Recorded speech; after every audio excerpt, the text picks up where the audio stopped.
Hi everyone, welcome back to Geography Guru channel. This is our second episode of class 12th Geography chapter number 1 Human Geography Nature and Scope. मानव भूगोल, प्रकृति तथा विषय क्षेत्र, ये हमारा दूसरा एपिसोड है।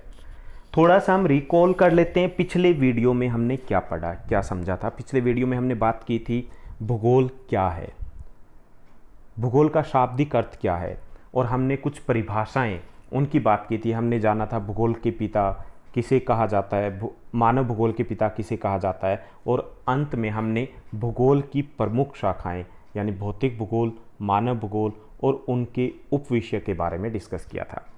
आज का जो हमारा सेशन होने वाला है इसमें हम बात करेंगे एक और इम्पोर्टेंट टर्म की, वो है भूगोल का विषय क्षेत्र। यानी भूगोल में हम क्या पढ़ते हैं और भूगोल का उद्देश्य क्यों पढ़ते हैं और कैसे पढ़ते हैं, क्या पढ़ते हैं, क्यों पढ़ते हैं और कैसे पढ़ते हैं। यानी कि कैसे पढ़ते हैं, उसमें भूगोल को पढ़ने के दो उपागम हैं, दो अप्रोचेज है two approaches to study geography. वो सब कुछ हम इस एपिसोड में करने वाले हैं। चलिए हम शुरुआत करते हैं। सबसे पहले हम भूगोल के अध्ययन के उपागम की बात करते हैं। भूगोल के अध्ययन के दो उपागम हैं।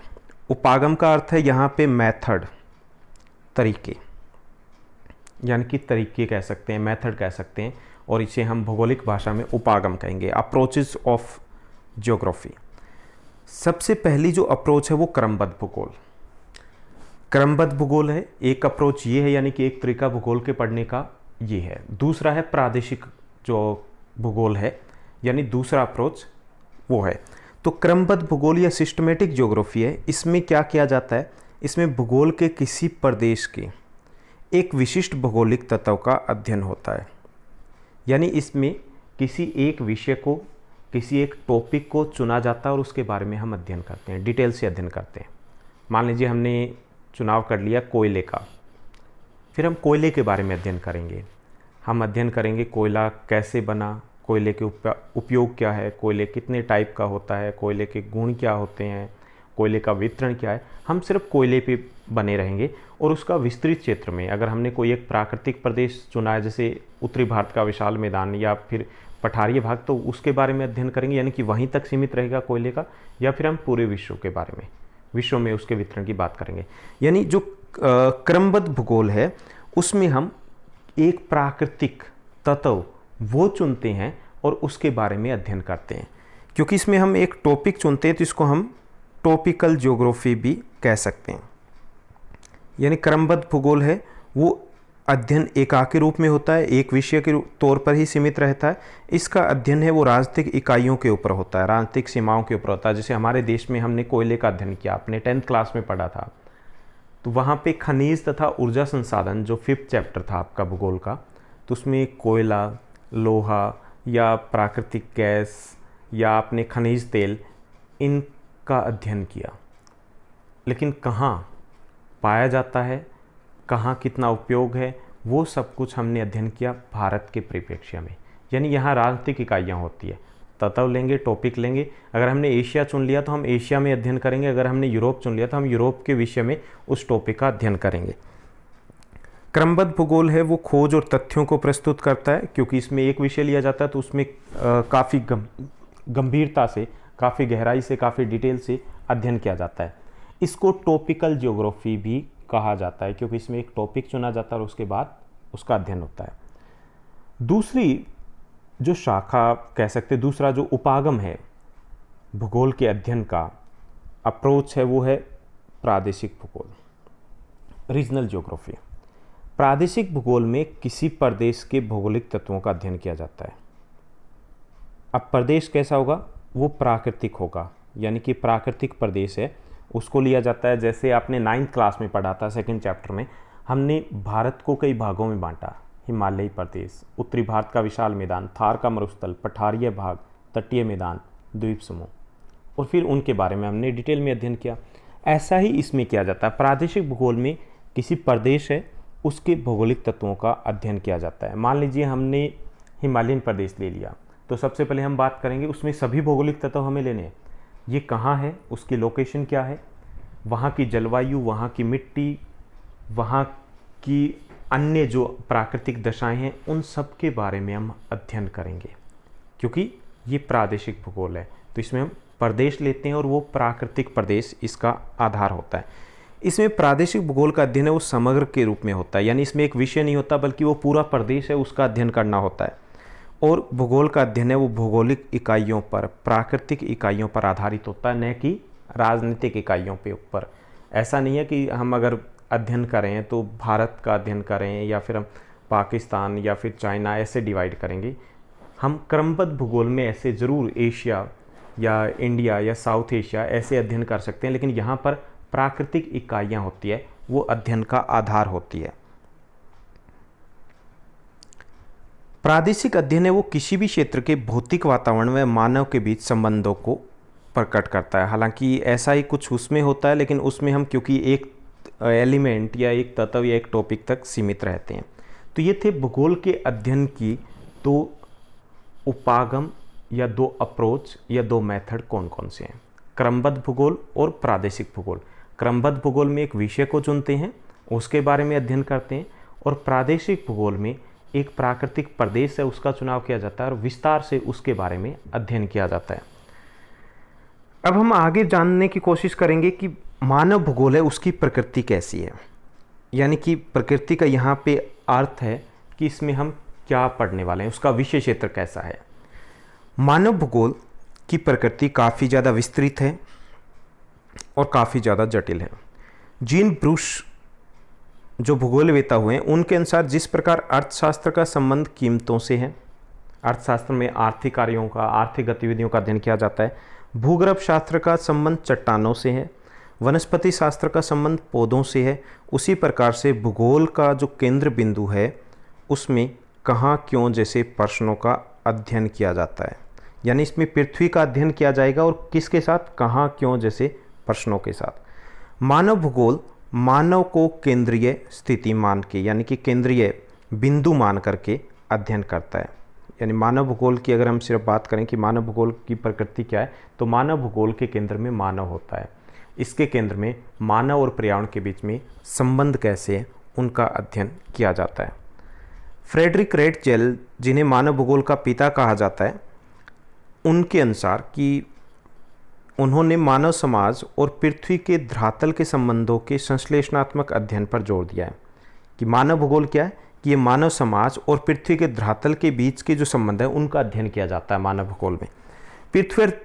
पृथ्वी पर जो भी मानव निर्मित दृश्य दिखाई देते हैं उन सब का अध्ययन मानव भूगोल के अंतर्गत होगा। जैसे मानव निर्मित दृश्यों की बात करें या मानव भूगोल के तत्वों की बात करें, जनसंख्या, आवास, उद्योग, परिवहन, संचार, पर्यटन, ये सब कुछ मानव निर्मित सांस्कृतिक तत्व है, इनका अध्ययन हम मानव भूगोल में करते हैं। इसी कारण मानव भूगोल की प्रकृति में मानवीय क्रियाकलाप है वो केंद्रीय बिंदु के रूप में रहते हैं। मानवीय क्रियाकलापों के विकास के बारे में हम 3 क्वेश्चन, कब, क्यों और कैसे को भौगोलिक दृष्टि से देखते हैं। भौगोलिक पॉइंट ऑफ व्यू से उनको देखते हैं कि जैसे हमने जनसंख्या ले लिया, कौन सा कारक है, ये मानवीय कारक है। अब इसमें हम पढ़ेंगे जनसंख्या का विकास कैसे हुआ, वहाँ पे अधिक है तो क्यों है, क्या कारण है, उसका विश्लेषण करेंगे। उद्योगों का विकास एक मानवीय तत्व है, तो हम पढ़ेंगे कि उद्योग है, जैसे हुगली नदी के किनारे पटसन उद्योग है, क्या है वहाँ, पटसन उद्योग है, कहाँ है, हुगली नदी के किनारे, क्यों है, वहीं पे क्यों विकसित हुए हैं, वो सब कुछ इस दृष्टि से हम अध्ययन करते हैं। तो जैसे अर्थशास्त्र का संबंध किससे है, आर्थिक क्रियाओं से या कीमतों से है। जैसे समाजशास्त्र का संबंध समाज से है, जैसे राजनीतिक शास्त्र का संबंध राजनीति से, वैसे ही मानव भूगोल का संबंध है वो मानवीय क्रियाकलाप से है। भूगोल का संबंध पृथ्वी से है और इसमें 3 प्रश्नों के उत्तर देने की कोशिश की जाती है, कब, क्यों और कैसे। आप इसमें एग्जाम्पल दे सकते हो, जैसे पटसन उद्योग है वो हुगली नदी के आसपास विकसित हुआ है, या फिर हम सूती वस्त्र उद्योग की बात करें तो वो मुंबई अहमदाबाद के आसपास विकसित है। तो क्या विकसित है वहाँ, सूती वस्त्र उद्योग है, कहाँ, मुंबई अहमदाबाद के आसपास है, क्यों विकसित है। तो ये जो पॉइंट ऑफ व्यू है, ऐसा पॉइंट ऑफ व्यू है, इस दृष्टि से हम भूगोल में अध्ययन करते हैं कारकों का। मानव भूगोल का उद्देश्य क्या है, कि मानव भूगोल या भूगोल का उद्देश्य कि हम अध्ययन क्यों करते हैं। भूगोल के विषय के अध्ययन का उद्देश्य होता है जटिल रचना वाले भूतल संबंधी ज्ञान में वृद्धि करना, क्योंकि एक विस्तृत भूतल है जिसके ऊपर हम निवास करते हैं, जो हमारी गतिविधियों को प्रभावित करता है, और उन्हीं से संबंध स्थापित करके हम अपनी मानवीय क्रियाओं को जारी रखते हैं। तो उन जटिल भूतल संबंधी क्रियाओं से जो संबंधित ज्ञान है उसमें वृद्धि करने के लिए हमें भूगोल का अध्ययन करना चाहिए। पृथ्वी के धरातल का अध्ययन मानव के निवास के रूप में, प्रदेशों का अध्ययन उनके संसाधनों का मानव विकास के लिए अधिकतम उपयोग करना है। यानी हम पृथ्वी के धरातल का अध्ययन करते हैं मानव के निवास के रूप में, और वो इसलिए करते हैं ताकि हम वहाँ के संसाधनों का अधिकतम उपयोग कर पाएँ। किसके लिए? मानव के विकास के लिए। तो ये इसका भूगोल का और मानव भूगोल के अध्ययन का मुख्य उद्देश्य होता है। अब हम इतिहास की बात करते हैं। मानव भूगोल का इतिहास कैसा रहा है? मानव भूगोल है वो एक ऐसी शाखा रही है भूगोल की जिसका विकास काफ़ी बाद में हुआ है। पहले भौतिक तत्वों का अध्ययन करना ही भूगोल का विषय क्षेत्र माना जाता था। अब मानव भूगोल का जन्म के बाद, यानी कि जब इसको शाखा के रूप में पहचान मिली, उसके बाद इसकी पॉइंट ऑफ व्यू में, इसके अप्रोच में, इसके दृष्टिकोण में बहुत सारे परिवर्तन आए हैं। तो आपके लिए ईजी रहे इसलिए हम इनको कुछ चरणों में, कुछ स्टेजेस में डिवाइड किया है। मानव भूगोल का इतिहास, सबसे पहला जो चरण है वो है आरंभिक उपनिवेशिक काल। आरंभिक उपनिवेशिक काल यानी कि जब यूरोपीय ताकतें, यूरोपीय कंपनियां, यूरोपीय व्यापारी हमारे देश में आना शुरू हुए थे। उस वक्त मानव भूगोल था कॉलोनियल पीरियड के दौरान, उसका जो दृष्टिकोण था वो था अन्वेषण और विवरण, एक्सप्लोरेशन और डिस्क्रिप्शन। यानी कि उस वक्त मानव भूगोल का ये कार्य समझा जाता था कि नए स्थानों की खोज करना और उनके बारे में लिखना, यानी उससे अधिक विषय क्षेत्र नहीं था। अन्वेषण और विवरण, अन्वेषण का अर्थ है खोज करना और विवरण का अर्थ होता है डिस्क्राइब करना। तो ये कब अप्रोच थी? आरंभिक उपनिवेशिक काल में। साम्राज्यवाद और व्यापार नेतृत्व कई भूमि की खोज, उनके क्षेत्र के विवरणों पर जोर देता था, क्योंकि उस वक्त मुख्य उद्देश्य था साम्राज्यवाद का विस्तार हो रहा था, व्यापार का विस्तार किया जा रहा था। तो इसलिए उस वक्त मानव भूगोल का उद्देश्य सिर्फ इतना ही सिमट के रह गया था, खोज करना, अन्वेषण करना और विवरण लिखना।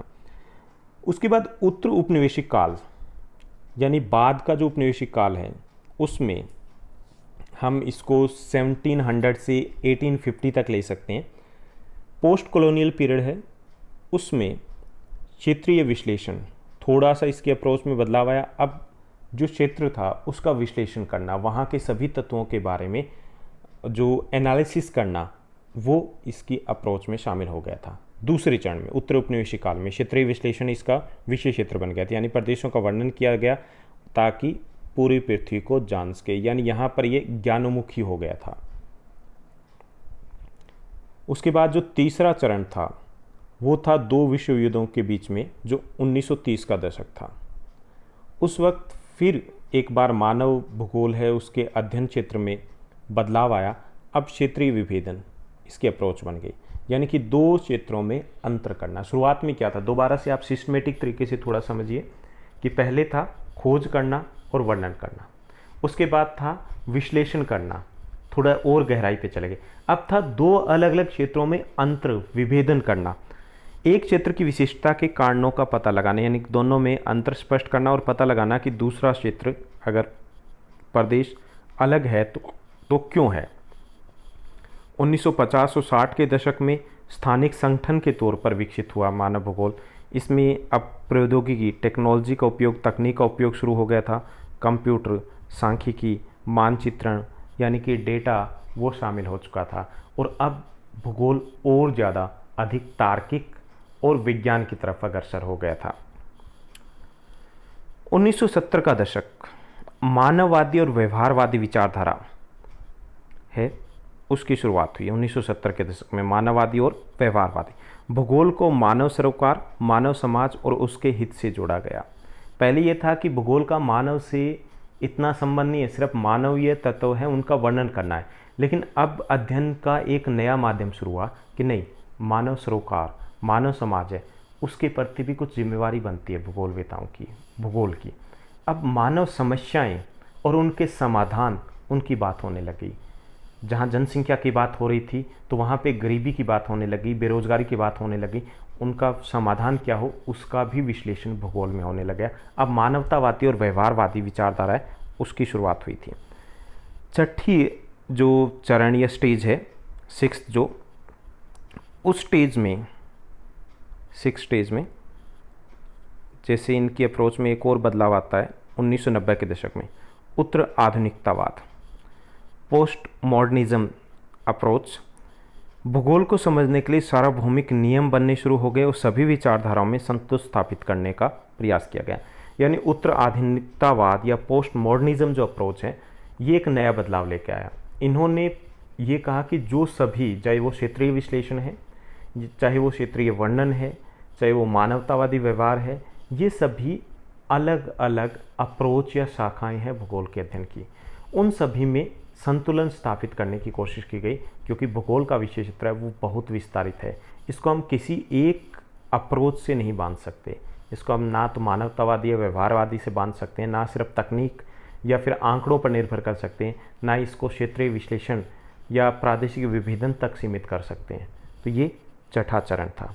तो ये था मानव भूगोल का इतिहास क्या क्या रहा, कैसे कैसे उसकी अप्रोचेज में बदलाव आते रहे।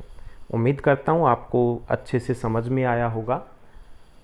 थोड़ा सा रिकॉल कीजिए क्या क्या किया। इस हमारे आज के एपिसोड में हमने बात की थी मानव भूगोल की प्रकृति, मानव भूगोल के अध्ययन के उपागम कौन कौन से हैं, उद्देश्य क्या है, और अंत में हमने बात की है मानव भूगोल के इतिहास के विभिन्न चरण कौन कौन से रहे। तो ये सेकंड एपिसोड में बस इतना ही। थर्ड एपिसोड है उसमें जो टॉपिक रहते हैं, टॉपिक हमारे मेनली रहते हैं मानव भूगोल की विचारधाराएं, उसके बारे में हम बात करेंगे। Thank you, bye bye and take care.